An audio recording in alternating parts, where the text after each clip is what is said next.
आज़म खान साहब के बारे में अखिलेश यादव जी बहुत मेहनत कर रहे हैं। अखिलेश यादव जी खुद गए, अखिलेश यादव जी ने अपने धर्मेंद्र अपने कजिन को वहाँ भेजा, पूरी पार्टी के लोग गए वहाँ एजिटेशन किया, सब कुछ किया, और अभी पूरा केस अखिलेश यादव जी देख रहे हैं। अखिलेश यादव जी की पूरी कोशिश है कि जल्द से जल्द आज़म खान साहब को जेल से निकाला जाए। अब ये कानूनी काम है, जो एजिटेशन करना था हो गया, अभी चिल्लाने से कुछ होने वाला नहीं है, अभी सीधे सीधे कानूनी लड़ाई लड़ी जा रही है।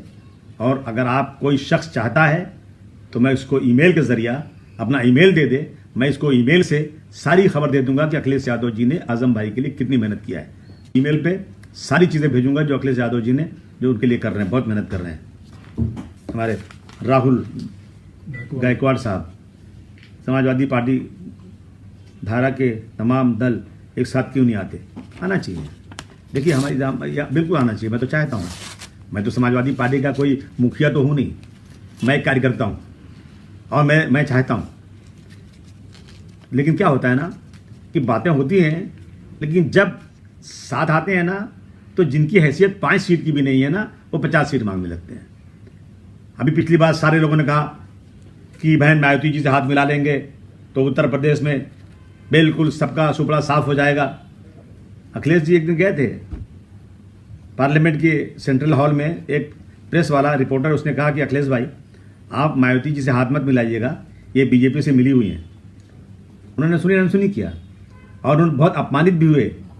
जो कहा सुश्री मायावती जी ने, ये सीट मुझे, छोटा बन के सारी सीटें दे दिया। क्या हुआ उसके बाद? हार गए। तो फिर वो प्रेस वाला, वो रिपोर्टर मिला अखिलेश जी को कि मैंने आपसे कहा था कि मायावती जी बीजेपी से मिली हुई और आपने मेरी बात नहीं सुना था। क्या हुआ देगा आपने?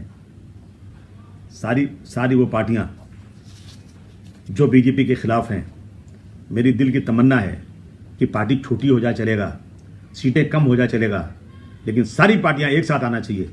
और जो इस देश के संविधान की धज्जियां उड़ा रहे हैं, वो लोग जो आज सत्ता में बैठे हैं, कोई हैसियत उनकी नहीं है। एक स्टेट से एक तड़ी पाल कर दिया जाए आदमी, और वो इस देश में उस सीट पर बैठा है जहां सरदार वल्लभ भाई पटेल थे। कैसे देश चलेगा? अगर इनके खिलाफ कोई एक आवाज उठाई जाती है तो देशद्रोह के कानून बंद कर देते हैं। आज स्पीच और एक्सप्रेशन का लॉ है, कानून है देश में कि कोई भी व्यक्ति आज़ादी से बोल सकता है, परंतु यूपी में आज क्या हो रहा है? अगर कोई व्यक्ति बोलेगा तो उसे जेल भेज दिया जाएगा। तो इसलिए जो है तमाम पार्टियों को एक साथ आना चाहिए। मैं आपकी बात से बिल्कुल मुत्तफिक हूँ। हमारी कोशिश हमेशा रही है और रहेगी भी कि हम सब इकट्ठा आएँ एक तरह से। लेकिन कांग्रेस एक बड़ी पार्टी है देश की, उसे आगे आना चाहिए। पिछली बार उत्तर प्रदेश में समाजवादी पार्टी ने कांग्रेस से हाथ मिलाया, तो कांग्रेस के हारने के बाद कांग्रेस ने कहा कि हमने हाथ मिलाया तो समाजवादी की वजह से हार गए। तो क्या करेंगे फिर? कैसे हाथ मिलाएंगे? इससे सोचिए इन बातों पर। जिसकी जितनी हैसियत है उतनी बात करना चाहिए। देश को आज बचाना है। जो लोग आज बैठे हैं सत्ता में, इनका देश की आज़ादी में कोई भी इनका जो है कहीं से भी इनका कोई भी दखल अंदाजी नहीं थी। ये लोग अंग्रेज़ों के तलवे चाहते थे और आज बैठ करके सत्ता में बैठ करके देश में को हिंदू और मुस्लिम के नाम पर बांटना चाहते हैं। मंदिर और मस्जिद की इबादत कब शुरू होगी? आप लोग क्या कर रहे हैं? ये हमारे प्रदीप कन्या जी पूछ रहे हैं। ऐसा है कि मंदिर और मस्जिद की इबादत शुरू हो जाएगी, लेकिन इंसान की ज़िंदगी बहुत बड़ी चीज़ होती है। और ये है कि जब ऐसी कोई चीज़ें आएँ तो लोग, इस्लाम में भी है कि जब ऐसी कोई बीमारी आए जो छुआछूत की हो तो लोग एक दूसरे से दूर रहें। कौन नहीं चाहता? मंदिर खोलने से, मस्जिद खोलने से सरकारों को नुकसान क्या है? कोई लॉस थोड़ी सरकार को इससे, कोई इलेक्शन थोड़ी सरकार हार रही जीत रही है। लेकिन अभी भी आप देख रहे हैं कि दोबारा कोरोना बढ़ रहा है। वो तो बहुत अच्छी बात है भारतवर्ष में, और ख़ासतौर से हमारे मुंबई में कम हो रहा है, और दुआ कीजिए कम हो जाए। लेकिन कोरोना का वबाल, ये बीमारी दुनिया में और बढ़ती जा रही है, तो लोगों को थोड़े दिन और सब्र करना चाहिए।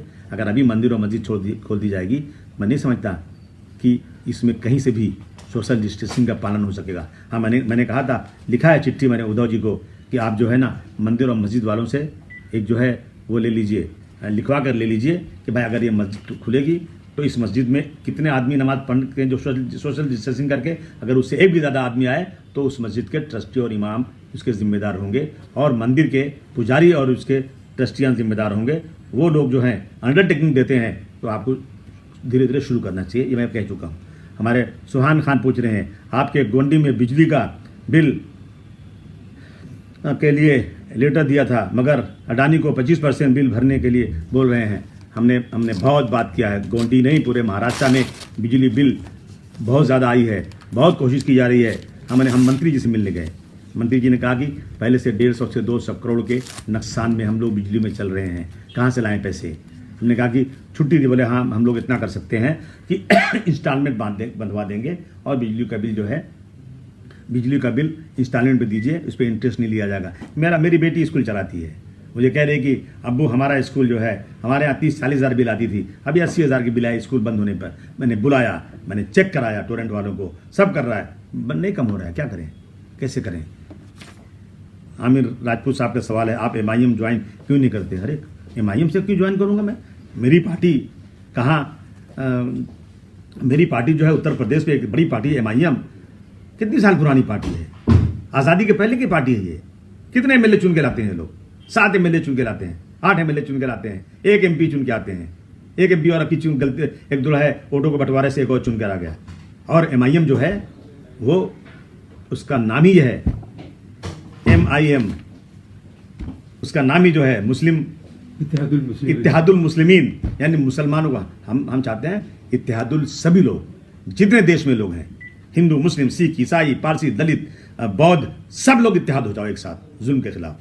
हम राजनीतिक पार्टी चला रहे हैं, हम कोई मुसलमानों की या कोई धार्मिक पार्टी नहीं चला रहे हैं। हमारा नाम हम समाजवाद है। समाजवाद का मतलब सब लोग बराबर, न कोई छोटा न कोई, एक ही सफ में खड़े हो गए महमूद व अयाज, न कोई बंदा रहा न कोई बंदा नवाज। मैं वोट काटने वाला नहीं बनना चाहता हूँ। मैं इस देश में बीजेपी को हरा करके, वो लोग जो इस देश की सत्ता का दुरुपयोग करके डॉक्टर भीमराव अंबेडकर गांधी जी के सपनों को नाकार रहे हैं, ऐसे लोगों के खिलाफ मैं काम कर रहा हूँ, तो मैं क्यों किसी पार्टी में जाऊँगा।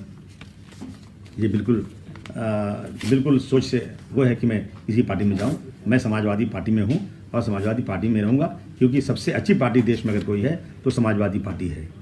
जुनैद अकबर अमरीक साहब का सवाल है, यूपी में 22 दिनों से हड़ताल चल रही है, आपका इस बारे में क्या ख्याल है। यूपी में देखिए, ये तो जनता का बिल्कुल अधिकार है। गांधी जी ने सिखाया है कि हर जोर जुल्म के टक्कर में संघर्ष हमारा नारा है। जहाँ भी बात नहीं सुनी जाएगी तो उसका रास्ता एक ही है कि इनकी नीतियों के खिलाफ संघर्ष करो, और जब तक सरकार बैठकर इस पर सेटलमेंट नहीं करे उस वक्त तक हड़ताल जारी रहना चाहिए।